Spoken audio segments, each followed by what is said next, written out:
hear a conversation between a woman and the librarian. Now you have some time to look at questions 1 to 6.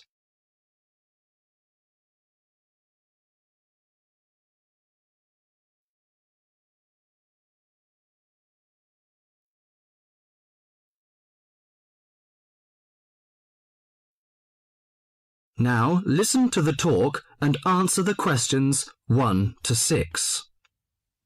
Good morning. Good morning. Can I help you? Yes, I'd like to join the library. We're new to the district, you see. Certainly. Well, all we need is some sort of identification with your name and address on it. Oh dear. We just moved, you see, and everything has my old address. A driving license, perhaps? No, I don't drive. Your husband's would do. Yes, but his license will still have the old address on it.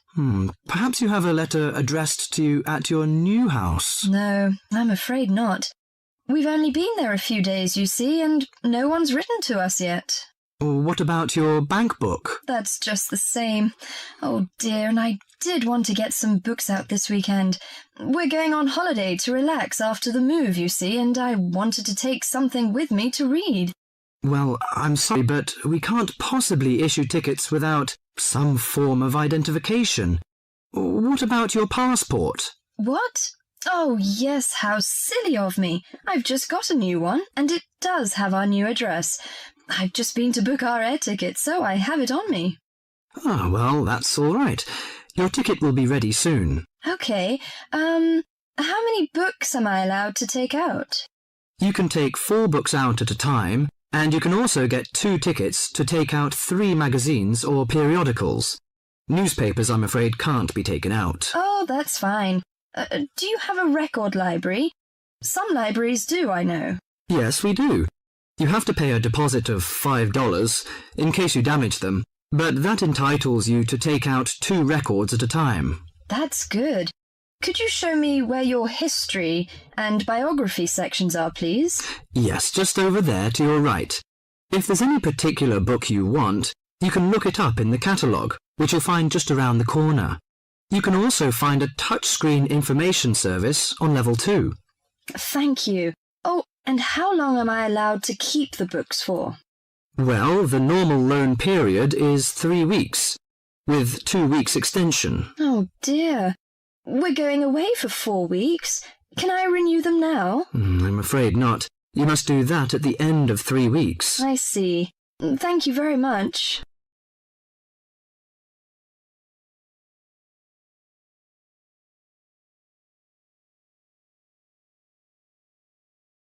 Before the talk continues, you have some time to look at questions 7 to 10.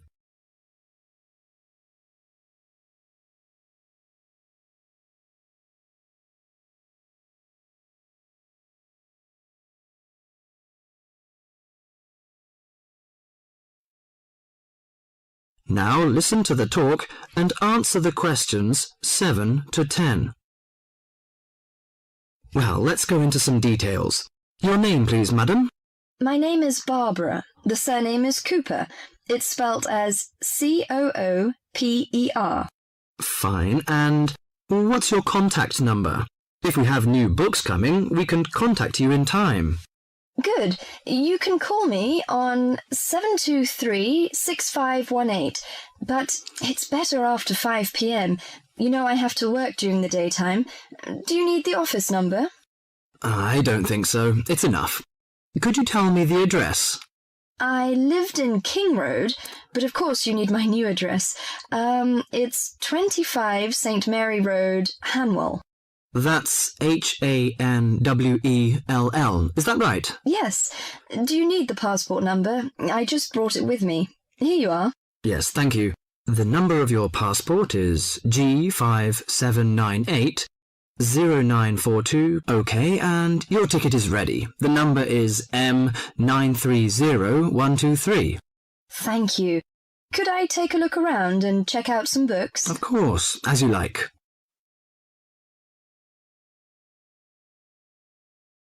That is the end of part 1. You now have half a minute to check your answers.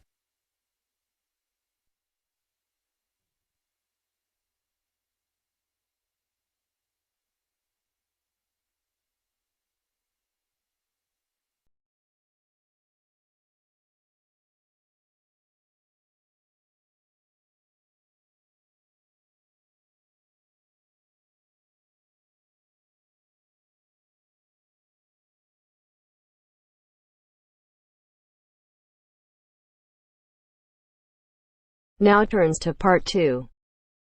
Part 2.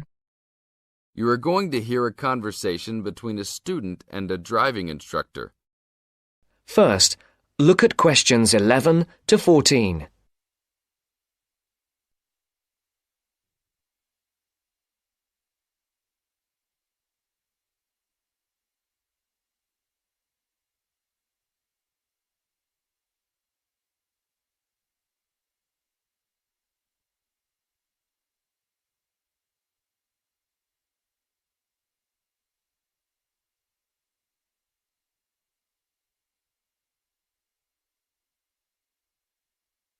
Listen carefully. Hello, I'm going to be your driving instructor today. Are you ready to begin? Hi, hope you don't mind. It's my first time driving a car. Of course not. That's my job. I teach people like you how to become a safe and responsible driver. So let's begin. Remember, the most important rule of driving: safety first. There are some steps to follow. First, you should put on your seatbelt. You should always remember to do that. In case of an accident or emergency, having a seatbelt on is of utmost importance. Okay, I have my seatbelt on. Now what should I do? Start the car. Good. Now make sure that the steering wheel is in the proper position and that your seat is not too far or not too close to the pedals. I'm all ready to go. Should I shift into first gear? Don't forget to put the parking brake down. You don't want to drive with that up. Oh yeah, I almost forgot. If I have the parking brake on, I won't be able to accelerate. Yes, that's right. Now put the car in reverse and slowly back out of the parking space. Good. Put the car in first gear. When should I shift? Is it better to shift slowly or quickly? You can shift whenever you feel is appropriate. This means shifting should occur smoothly. Do not shift too slowly or you will stall. Shifting too fast will waste gas. Shifting is simple. Just remember to shift smoothly. To shift, you will have to push the clutch and then push the gas pedal. Before the broadcast continues, look at questions 15 to 20.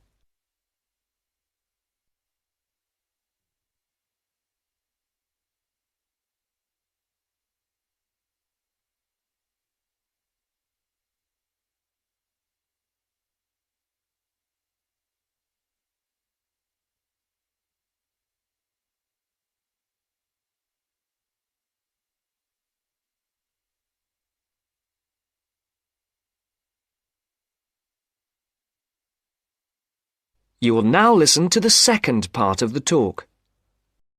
Remember, smoothly is the key to good shifting. Like this? Yes, that's good. Now keep it slow. Don't drive very fast just yet. Be sure to constantly check your mirrors for oncoming traffic. Always be aware of everything that is around you, including 3 important things. Remember these 3: people crossing the streets, other cars, and bicycles riding next to you. What should I do if I see a yellow light? Well, it's always better to brake instead of trying to run it. But if you're travelling at a speed where it's impossible to stop in time, then you should try to make it across the intersection. But remember, you should always try to stop. It's the safest way to avoid an accident. Even if I have to brake very suddenly? Yes, even if you have to brake suddenly. What about if a driver behind me is going a lot faster than I am? You should always be ready to move to a slower lane if a driver behind you is forcing you to go faster than you are comfortable with. Never try to speed up to accommodate a faster driver. You could risk an accident or a speeding ticket. It's better to let him go. That sounds like good advice. Be careful. There is a sharp turn up ahead. Remember to brake before turns. Otherwise, you might flip over if your speed is too high going into a turn. Got it. I know that I should always try to observe all traffic safety. That's right. If safety is not your first priority, it will make driving very dangerous for you and other drivers on the road. OK, park the car here. You did a great job today for your first day. I'll see you in 3 days. Thanks so much. I will see you then.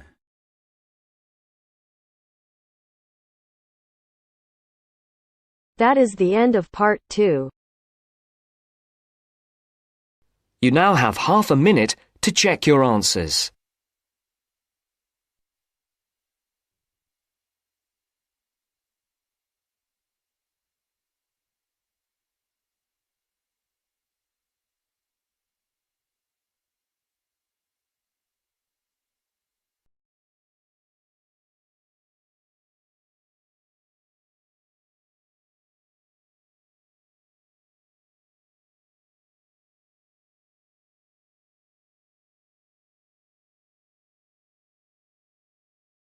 Now turns to part 3.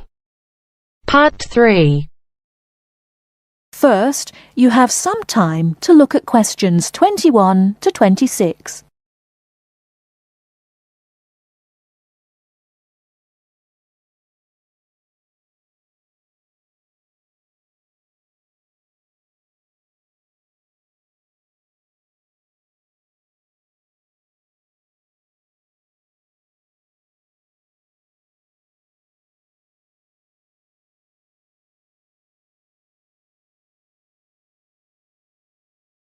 Now listen carefully and answer questions 21 to 26. So, what was it like in your school then, Lynn? Well, South African schools are very different from schools in Australia. For a start, children don't start their schooling until they are 7, quite a bit later than schools in Australia. What about New Zealand, Gail? We're more like Australia. I can't believe children don't go to school until they are 7. When do the parents get any free time? Well, there's still the availability of kindergartens or play schools. It's just that formal education doesn't start until later.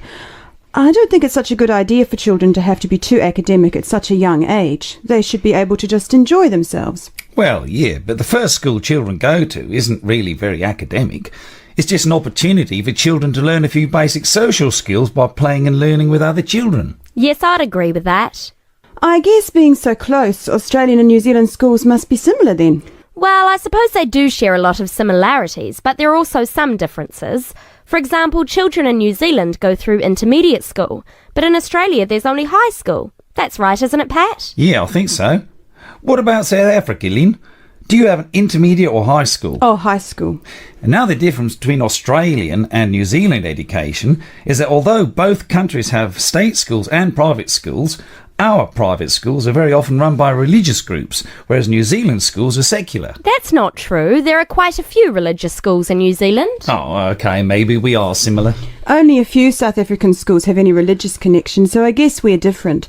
Most people go to state schools. Pat, is it true that some people from your country don't have to go to school at all? Well, that's partly true. Because of the geography of Australia, there are a lot of children who do not have access to schools, at least on a regular basis. Instead, they have a form of correspondence education, where the lessons are actually on the radio and the students send their work in by post. That way they get a lot of what they would if they were in the classroom, apart from the interaction. In New Zealand, not all students have to go to school either. Some parents have opted for homeschooling. Oh, is that like correspondence teaching? We don't really have that. Well, we do have correspondence schools, but homeschooling is different. With homeschooling, the parents teach the children and set them homework. They have to present a syllabus to their local education authority before they can do that, but it is becoming a more popular choice for some parents. I suppose it also suits parents' own commitments. I mean, they don't have to worry about collecting their children from school, and they can always teach over the weekend or in the evening if they want to. Is the school day normally quite long then? Not in New Zealand, but I think it can be in Australia. Yeah, that's right. I think Australia is unusual in that there are extracurricular activities which you have to go to.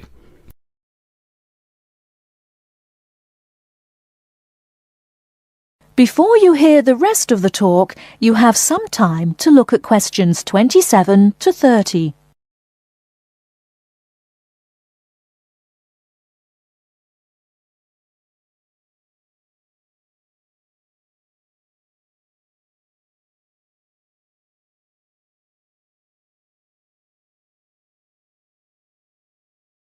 Now listen and answer questions 27 to 30. These are normally sport activities, but there are a few other options. We have activities after school for any student that is interested, but they aren't compulsory. What about in New Zealand, Gail? I had to do some sport every week. I didn't really like it, but it was part of the school days, so I guess that's not so bad. Anyway, I spent 2 years at boarding school, so things were a little different. Boarding school? What was that like? Well, the thing I remember most about it was the strict dress code. There were restrictions on everything. You had to wear a school uniform almost all of the time, and it had to be cleaned and ironed. The length of your skirt had to be no less than 1 inch above your knees when kneeling down. Sometimes we used to go out on school trips or just at weekends with a few friends, but whenever we were outside the school we had to wear a hat. There was one teacher who always used to give me extra homework because my socks weren't pulled up, and that was in the school late in the evening. I suppose it wasn't that bad, but at the time it felt like a prison. I kept getting into trouble for something. Most of the time I forgot something, normally my school badge. We had to wear that all the time, in the school and out, because it had our house colours on it. Wow, that doesn't sound like much fun. No, but it was a good education, I suppose.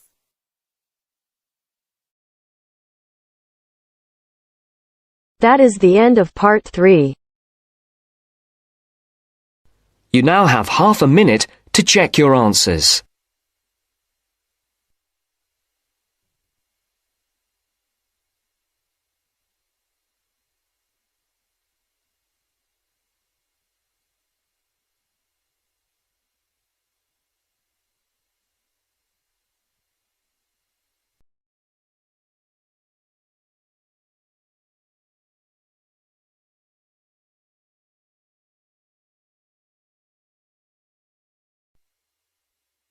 Now turns to part 4. Part 4. You're going to listen to a talk about tea in the UK. First, you have some time to look at questions 31 to 40.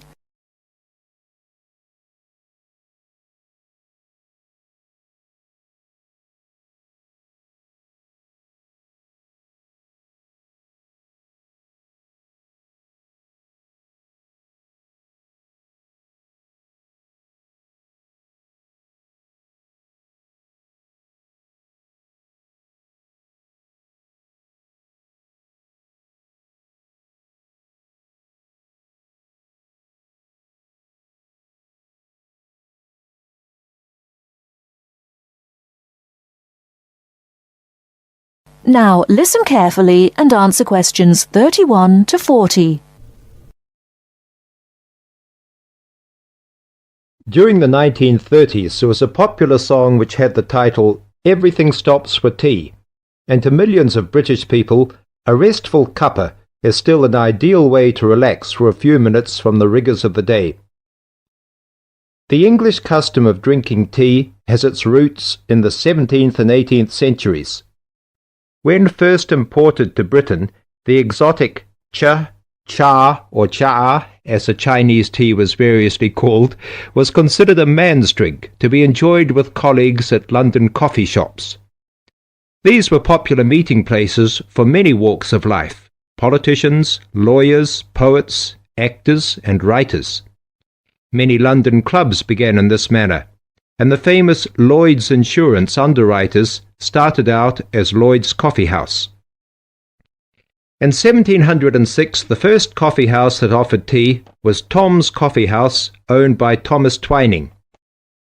He realized that he needed to introduce an added attraction to compete with the many other coffee houses in London, and tea was rare, exotic, and extremely expensive.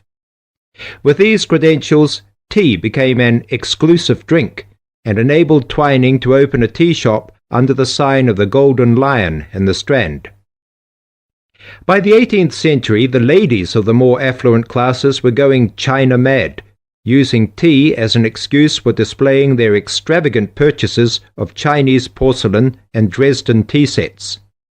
A comprehensive tea tray would consist of a teapot and stand, teacups and saucers, sugar bowl, milk jug, and basin for discarded tea and tea leaves.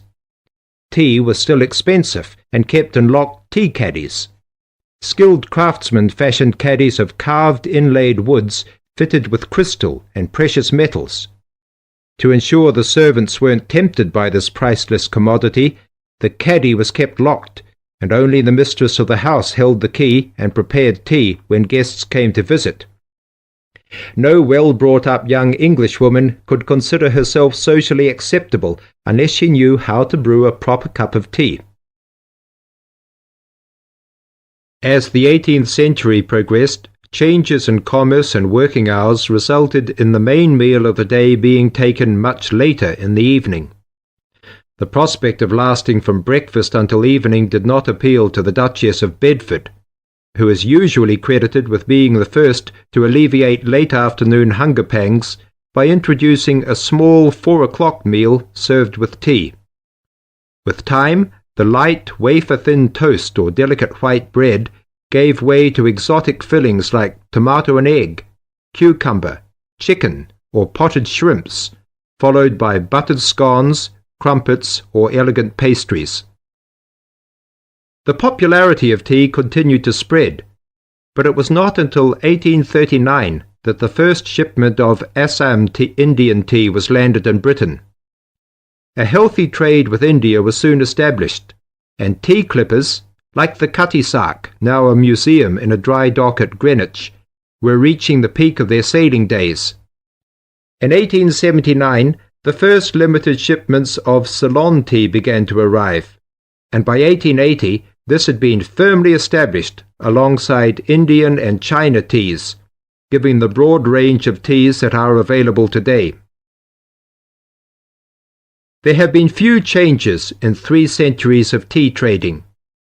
London is still the centre, and indeed Twinings still has a shop on the site of the original Tom's Coffee House at 216 The Strand.